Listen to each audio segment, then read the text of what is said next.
Capítulo 14. El sexto sentido. La puerta del templo de la sabiduría. El 13º paso hacia la riqueza. El 13º principio es conocido como el sexto sentido. A través de él, la inteligencia infinita puede comunicarse a voluntad con la persona, sin ningún esfuerzo ni exigencia por parte de éste. Este principio constituye la cumbre de la filosofía. Solo puede ser asimilado, comprendido y aplicado una vez que se hayan dominado los otros 12 principios. El sexto sentido es esa porción de la mente subconsciente a la que nos hemos referido denominándola imaginación creativa. También nos hemos referido a ella como aparato receptor, a través del cual las ideas, los planes y los pensamientos surgen en la mente. A veces, estos destellos son denominados presentimiento, intuición o inspiración. El sexto sentido desafía toda descripción. Es imposible describírselo a una persona que no haya dominado los otros principios de esta filosofía, porque esa persona no tiene conocimientos ni experiencias suficientes para que comparar el sexto sentido. La comprensión de lo que el sexto sentido es se logra únicamente por medio de la meditación y del desarrollo mental desde adentro. El sexto sentido es, probablemente, el medio de contacto entre la mente finita y la inteligencia infinita y, debido a esto, es una mezcla de lo mental y lo espiritual. Se cree que es el punto en que la mente del hombre entra en contacto con la mente universal. Después de que usted haya dominado los principios descritos en este libro, estará preparado para aceptar como verdad una afirmación que, de otro modo, le resultaría increíble. Nos referimos a que, con la ayuda del sexto sentido, usted será advertido de todo peligro inminente con bastante tiempo para evitarlo, y se le notificarán las oportunidades con la suficiente antelación para que las capitalice. El sexto sentido acude en su ayuda y, si usted sabe desarrollarlo y aprovecharlo, siempre tendrá a su lado un ángel guardián que le abrirá la puerta de entrada al templo de la sabiduría siempre. De todos modos, si esta es una afirmación verdadera, usted nunca lo sabrá, salvo al seguir las instrucciones descritas en las páginas de este libro o algún método de procedimiento parecido. Milagros del sexto sentido. El autor no es ni un creyente ni un defensor de los milagros, debido a que posee una comprensión suficiente de la naturaleza como para saber que ésta nunca se desvía de sus leyes establecidas. Algunas de esas leyes son tan incomprensibles que producen lo que parecen ser milagros. El sexto sentido es lo más cercano a un milagro que yo haya experimentado nunca, y aparece solamente debido a que yo no entiendo el método mediante el cual funciona este principio. Esto es lo que el autor sabe: que existe un poder, o primera causa, o inteligencia, que impregna cada átomo de la materia, y abarca toda unidad de energía perceptible para el hombre. Que esa inteligencia infinita convierte la semilla en roble, hace que el agua fluya colina abajo en respuesta a la ley de la gravedad, que el día siga a la noche y el invierno al verano, cada uno de ellos manteniendo su adecuado lugar y relación con el otro. A través de los principios de esta filosofía, podemos inducir a esa inteligencia a que nos ayude en la conversión de los deseos en formas concretas o realidades. El autor posee este conocimiento porque ha llevado a cabo experimentos con él y ha sido experimentado por él mismo. Paso a paso, a lo largo de los capítulos precedentes, se le ha conducido a usted hasta este último principio. Si ha dominado cada uno de los principios antes descritos, ahora estará preparado para aceptar sin escepticismo las grandiosas afirmaciones que aquí se han hecho. Si no ha logrado dominar los otros principios, debe hacerlo antes de poder determinar definitivamente si las afirmaciones hechas en este capítulo son hechos o solo fantasía. Cuando pasé por el período de adoración del héroe, me encontré intentando imitar a aquellos a quienes más admiraba. Es más, descubrí que el elemento de la fe con el que me dotaba para imitar a mis ídolos me proporcionaba una gran capacidad para hacerlo con éxito. Deje que los grandes hombres le den forma a su vida. Nunca me he despojado por completo de este hábito de adorar a los héroes. Mi trayectoria me ha enseñado que lo mejor que se puede hacer para ser en verdad grande es emular a los grandes en sentimientos y acciones. Mucho antes de que hubiera escrito una sola línea para ser publicada, o que me hubiera dedicado a pronunciar un discurso en público, adquirí la costumbre de reconfigurar mi propio carácter tratando de imitar a los 9 hombres cuyas vidas y obras me parecieron más impresionantes. Esos 9 hombres fueron Emerson, Paine, Edison, Darwin, Lincoln, Burbank, Napoleón, Ford y Carnegie. Cada noche, y durante un largo periodo de años, sostenía una conferencia imaginaria con ese grupo al que yo denominaba mis consejeros invisibles. El procedimiento que seguía era así. Por la noche, poco antes de quedarme dormido, cerraba los ojos y, en mi mente, veía a estos hombres, sentados conmigo alrededor de mi mesa de conferencias. Allí no solo tenía la oportunidad de sentarme entre quienes yo consideraba como los más grandes, sino que en realidad dominaba al grupo y actuaba entre ellos como su presidente. Yo tenía un propósito concreto al permitir a mi imaginación asistir a esas reuniones nocturnas. Ese propósito consistía en reconstruir mi propio carácter, de tal modo que representara un compendio de los caracteres de mis consejeros imaginarios. Al darme cuenta, como me sucedió a edad muy temprana, que debería superar el obstáculo de haber nacido en un medio ambiente de ignorancia y superstición, me asigné la deliberada tarea de renacer voluntariamente a través del método que acabo de describir. La construcción del carácter mediante la autosugestión. Yo sabía, desde luego, que todos los hombres han llegado a ser lo que son gracias a sus pensamientos y a sus deseos dominantes. Sabía que todo deseo profundamente asentado le hace a uno buscar una expresión exterior a través de la cual ese mismo deseo pueda hacerse realidad. Sabía que la autosugestión es un factor poderoso en la formación de la personalidad y que es, de hecho, el único principio a través del cual se forma el carácter. Dotado de este conocimiento acerca de los principios que rigen el funcionamiento de la mente, me sentí bastante bien armado con el equipo necesario para reconfigurar mi carácter.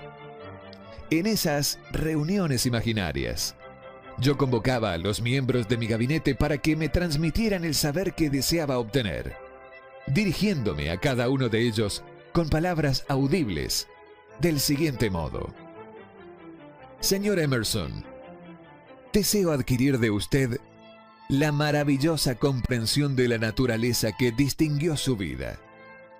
Le pido que deje una huella en mi subconsciente acerca de todas aquellas cualidades que usted haya poseído y que le permitieron comprender las leyes de la naturaleza y adaptarse a ellas. Le pido que me ayude a llegar y utilizar cualquier fuente de conocimiento que esté disponible para este objetivo. Señor Burbank, le pido que me comunique el conocimiento que le permitió armonizar las leyes de la naturaleza y que le hizo arrancarle sus espinas al cactus para transformarlo en alimento comestible. Ofrézcame acceso al saber que le permitió hacer crecer 2 hojas de hierba allí donde antes crecía una, y que le ayudó a mezclar los colores de las flores con mayor esplendor y armonía para que usted solo haya hecho brillar en forma exitosa la azucena. Napoleón, deseo adquirir de usted, por emulación, la maravillosa habilidad que poseyó para inspirar a los hombres y para despertar el mayor y más decidido espíritu de acción en ellos. También deseo adquirir el espíritu de una fe duradera, que le permitió convertir la derrota en victoria y superar obstáculos cada vez mayores. Emperador del destino, rey de la oportunidad, hombre del destino, yo te saludo. Señor Payne, deseo obtener de usted la libertad de pensamiento y el valor y la claridad con los que expresar las convicciones que tanto le distinguieron.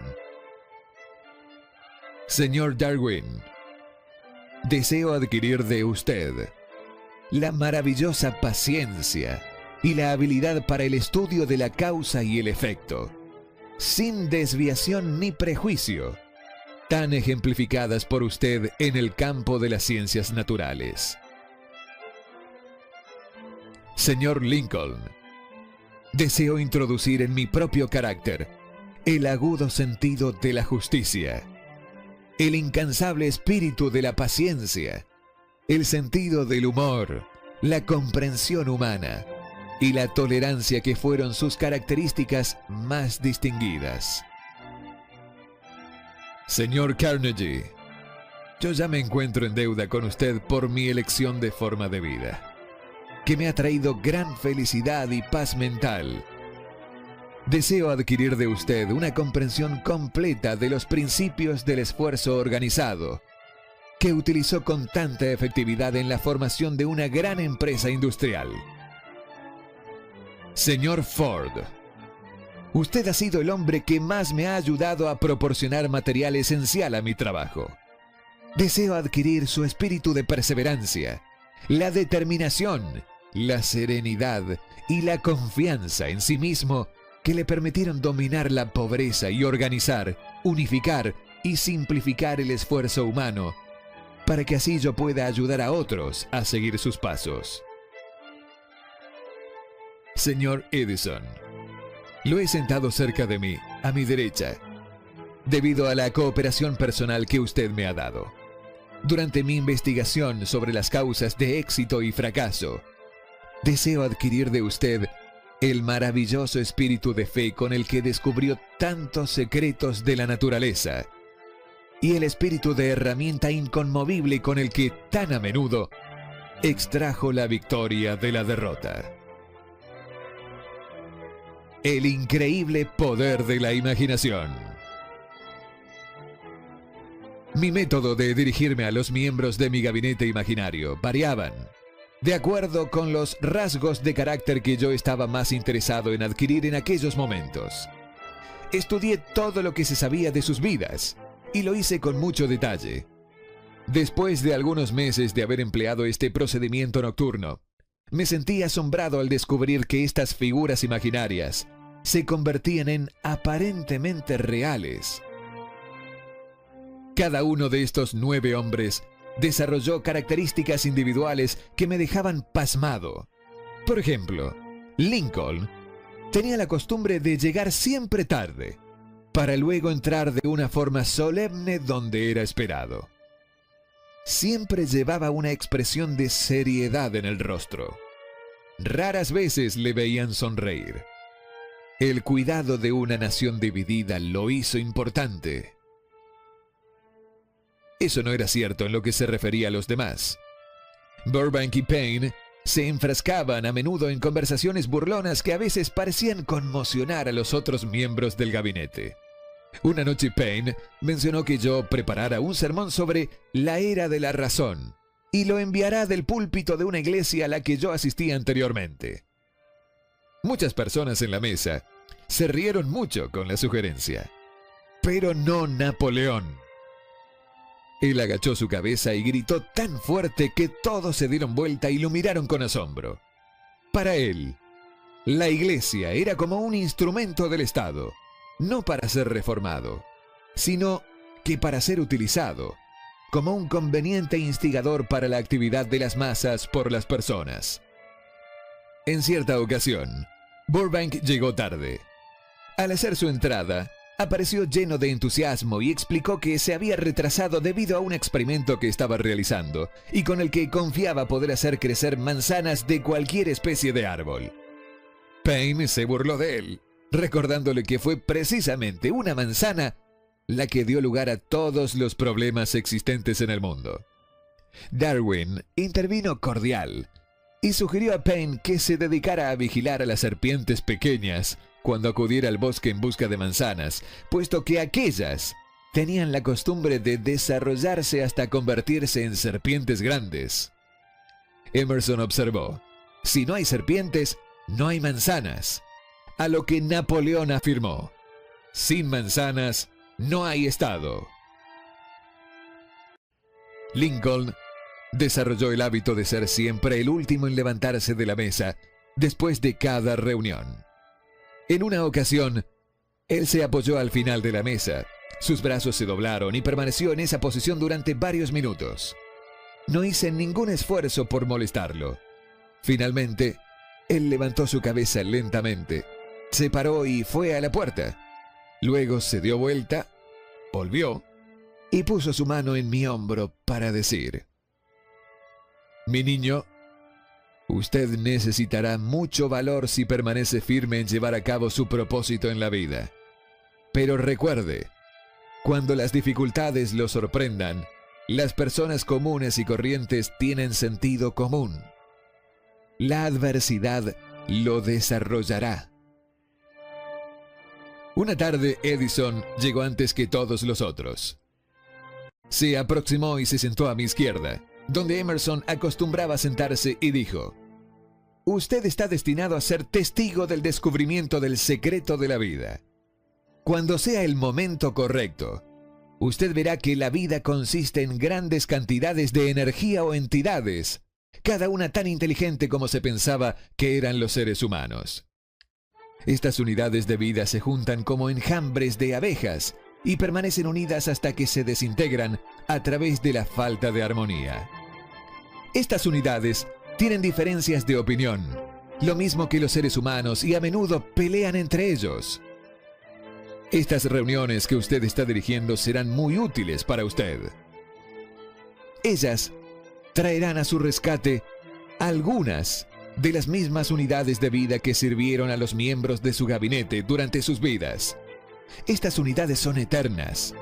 Ellas no mueren. Sus propios pensamientos y deseos sirven como el imán que atrae unidades de vida del gran océano de vida que está allá afuera. Solo son atraídas las unidades amigables, las que armonizan con la naturaleza de sus anhelos. Los otros miembros del gabinete empezaron a entrar a la sala. Edison se levantó y lentamente se dio una vuelta a su propio asiento. Edison aún vivía cuando esto ocurrió. Me impresionó tanto que lo fui a visitar y le conté sobre la experiencia. Él sonrió y dijo: su sueño fue más una realidad que lo que usted puede imaginar que fue. Él no dio más explicaciones a esta afirmación. Estas reuniones se hicieron tan reales que incluso llegué a temer sus consecuencias, y durante algunos meses dejé de convocarlas con tanta frecuencia. Las experiencias eran tan extrañas que temía que, de continuar, pudiera olvidar el hecho de que tales reuniones no eran más que puras experiencias de mi imaginación. Unos 6 meses más tarde, después que yo había discontinuado la práctica, me desperté una noche, o pensé que lo estaba, cuando vi a Lincoln parado al lado de mi cama. Él dijo: el mundo pronto necesitará de sus servicios. Está por acontecer un período de caos que hará que las personas pierdan la fe y entren en pánico. Siga adelante con su trabajo y complete su filosofía. Esa es su misión en la vida. Si usted la rechaza, por la causa que sea, quedará reducido a su estado original y estará forzado a seguir los ciclos a través de los cuales usted ha pasado durante miles de años. Era incapaz de decir la mañana siguiente si es que lo había soñado o realmente había estado despierto. Y desde entonces nunca supe qué es lo que realmente ha sido. Pero sé que el sueño, si es que lo fue, estaba tan nítido en mi mente al día siguiente que recuperé mis reuniones la noche siguiente. En nuestra reunión, los miembros de mi gabinete entraron de a uno a la sala y se mantuvieron en sus lugares acostumbrados en la mesa del consejo, mientras Lincoln levantó una copa y dijo: «Caballeros, hagamos un brindis por un amigo que ha vuelto al rebaño».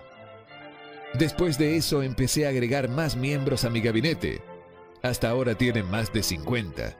Entre ellos, Galileo, Copérnico, Aristóteles, Platón, Sócrates, Homero, Voltaire, Bruno, Spinoza, Drummond, Kant, Schopenhauer, Newton, Confucius, Elbert Hubbard, Brand, Ingersoll, Wilson y William James. Esta es la primera vez que he tenido el valor de mencionar mis reuniones. Desde entonces me he mantenido en silencio con respecto al tema, porque sabía, a partir de mi propia actitud con respecto a estas cuestiones, que sería malinterpretado si describiera mi insólita experiencia. Me he visto obligado ahora a verterla en la página impresa porque me preocupa menos el qué dirán de lo que me sucedía en los años que han transcurrido desde entonces. Una de las bendiciones de madurez es que algunas veces trae mayor valentía para ser veraz, sin importar que aquellos que no entienden puedan pensar o decir. Para no ser mal interpretado, quisiera afirmar aquí, del modo más categórico posible, que sigo considerando las reuniones de mi gabinete como puramente imaginarias, pero que me siento con derecho a sugerir que, aun cuando los miembros de mi gabinete sean ficticios, y esas reuniones existan solo en mi mente, me han conducido por gloriosos caminos de aventura y han configurado en mí un aprecio por la verdadera grandeza, han estimulado mi comportamiento creativo y han sido siempre la expresión de un pensamiento honesto. Recurra a la fuente de inspiración. En alguna parte de la estructura celular del cerebro se halla localizado un órgano que recibe las vibraciones del pensamiento habitualmente denominadas presentimientos. Hasta ahora, la ciencia no ha podido descubrir dónde se encuentra este órgano del sexto sentido, pero eso no es relevante. Sigue existiendo el hecho de que los seres humanos reciben un conocimiento exacto a través de fuentes que son distintas a los sentidos físicos. En general, tal conocimiento se recibe cuando la mente se halla bajo la influencia de un estímulo extraordinario. Cualquier emergencia que despierte las emociones y haga que el corazón empiece a latir con mayor rapidez de lo normal puede poner el sexto sentido en acción, y así sucede por lo general. Cualquiera que haya experimentado una situación muy próxima al accidente mientras conducía sabe que en tales ocasiones el sexto sentido suele acudir al rescate y ayuda a evitar el accidente por décimas de segundo. Todos estos hechos se mencionan con anterioridad a una afirmación que haré ahora. Durante mis reuniones con mis consejeros invisibles, siento que mi mente se muestra de lo más receptiva a ideas, pensamientos y conocimientos que me llegan a través del sexto sentido. Puedo realmente decir que le debo a mis asesores invisibles todo el crédito por sus ideas, hechos o conocimiento que recibí mediante la inspiración.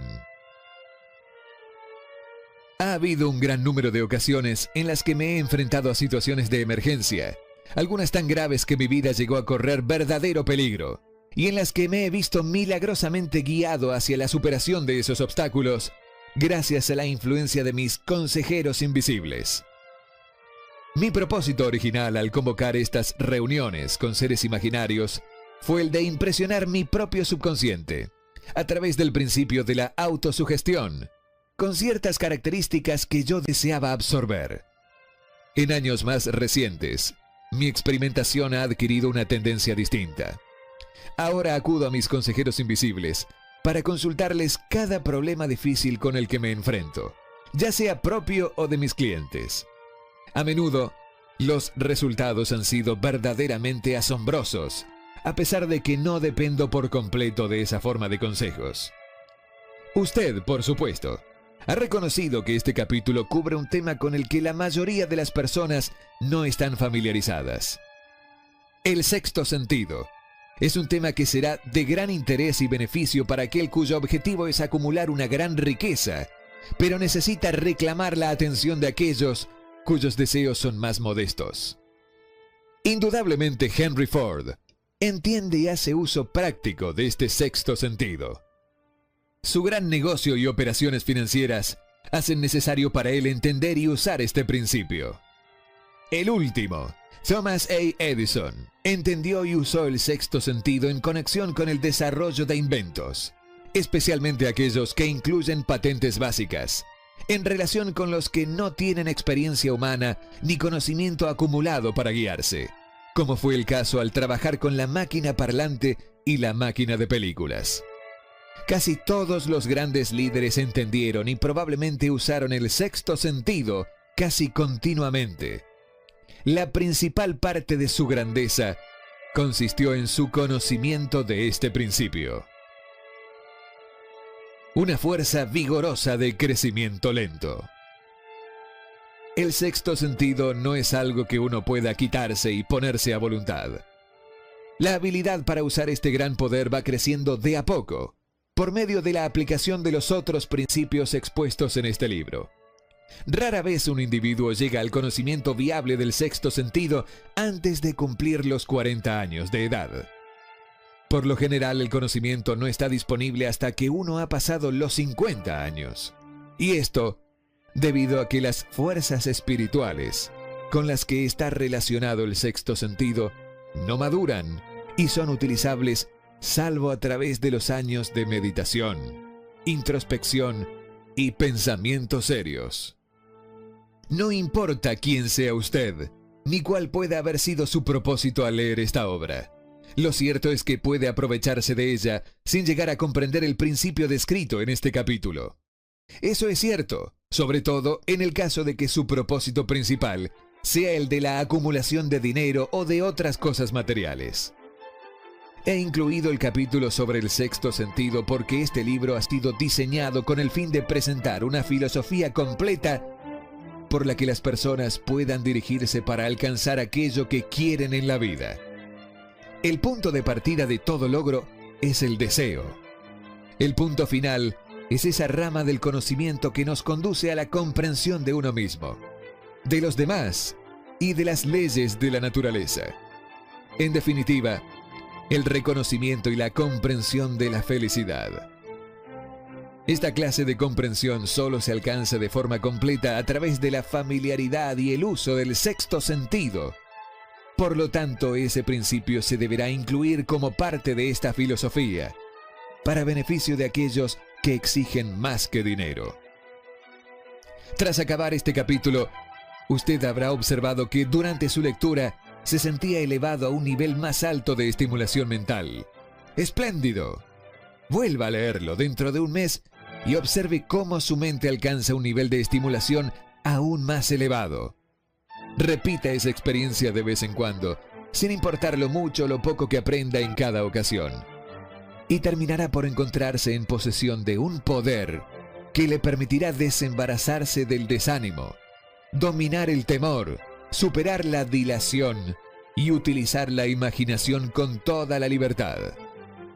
Entonces, percibirá el toque de ese algo desconocido que ha sido el espíritu motivador de todo pensador, líder, artista, músico, escritor o estadista realmente grande.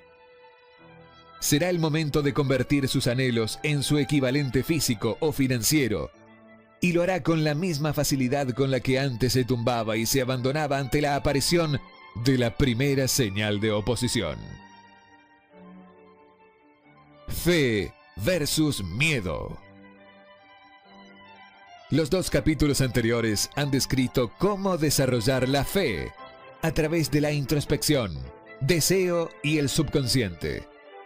El próximo capítulo presenta instrucciones detalladas sobre el poder del miedo. Aquí encontrará una completa descripción de los 6 miedos que son la causa de todo desaliento, timidez, retraso, indiferencia, indecisión y la falta de ambición, confianza en sí mismo, iniciativa, autocontrol y entusiasmo. Busque cuidadosamente, a medida que estudia estos 6 enemigos, ya que puede que solo existan en su mente subconsciente, donde su presencia será difícil de detectar. Además, recuerde cuando usted analice los 6 fantasmas del miedo, que no son más que fantasmas, ya que existen solo en su imaginación. Recuerde también que los fantasmas, creaciones de la imaginación no controlada, han causado que la mayoría del daño que las personas se han hecho a sus propias mentes. Por lo tanto, los fantasmas pueden ser tan peligrosos como si estuvieran vivos y caminarán en la tierra en cuerpos físicos. El fantasma del miedo a la pobreza, que penetró en las mentes de millones de personas en 1929, fue tan real que causó la peor depresión económica que este país haya experimentado. Además, este fantasma aún sigue asustando a algunos hasta perder los estribos.